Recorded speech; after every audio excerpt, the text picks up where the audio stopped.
how'd you find a way to really move forward through all of this and keep going? Just keeping a level head and positivity. I've never dated a celebrity before, so it was very new to me. Paparazzi and all that. And then even the situation with Rihanna, you know, the reason why people tuned into this so much is because it's relatable. Welcome back to 106 & Park. We are here with the multi-talented Keke Palmer. So girl, it's time to have a little Keke. Hey, let's do it. So, of course, you had Karrueche on your show, and she cried, which really, I hate to see people cry. Yeah. It was a really good interview. So how did you get her to open up and tell her story?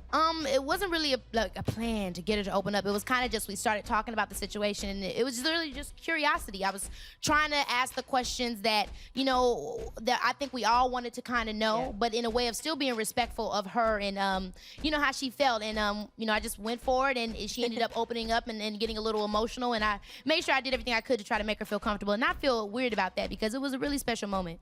Yeah, so of course you being a host of your own show, you gotta ask the tough questions for the audience. And I know there was some backlash. Rihanna fans are upset, Karrueche. So I know you addressed it on your Instagram saying, I gotta do what I gotta do. So how do you deal with things like that? Because you have to ask the tough questions. Yeah. I was just like, Rihanna Navy, quit playing. You know I love y'all, because I'm a big Rihanna fan myself. So it's like, my thing was, just Keke isn't just about what Keke wants to talk about. It's what all of us are talking about. And let's just be real. We all remember the love triangle with Chris Brown, Rihanna, and Karrueche when he had put the video out. And those are the things that people were talking about of today. And so, you know, when Karrueche was willing to come on the show and kind of talk about that and say her piece, I thought it was awesome for us, the millennials, to kind of get an inside look.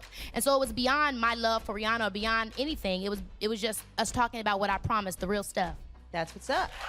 So talking about the real stuff, let's get into more buzz stories from today. So one of the stories is that Brody Jenner skipped his sister Kim Kardashian's wedding, but she went to her ex's Reggie Bush's wedding, and he's quoted saying, "It's kind of ridiculous. Everyone is making such a big deal about it."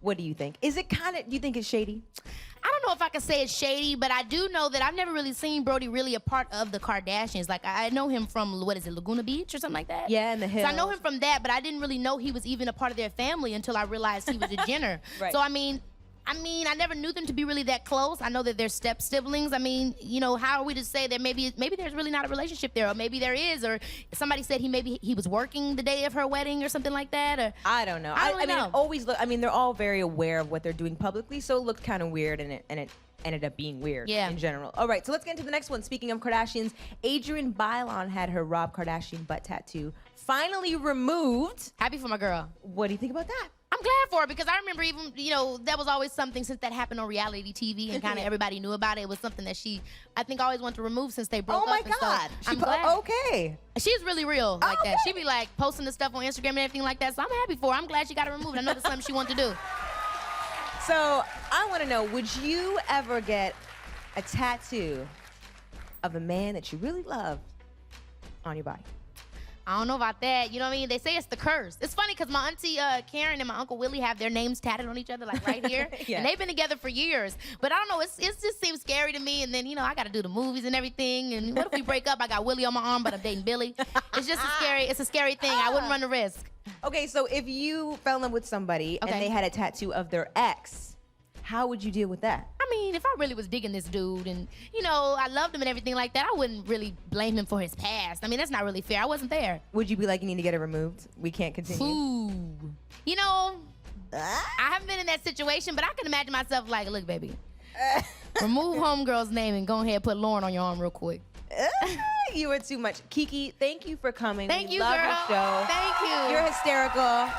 We love to hear what you have to say. And everybody make sure you check out Just Keke. It comes on weekdays before 106 & Park. And let's keep it going with the next playlist videos from an artist featured on the BT Music Matters Volume 1 compilation album. In stores now, here's Adrienne Marcel with that haircut, 2 a.m.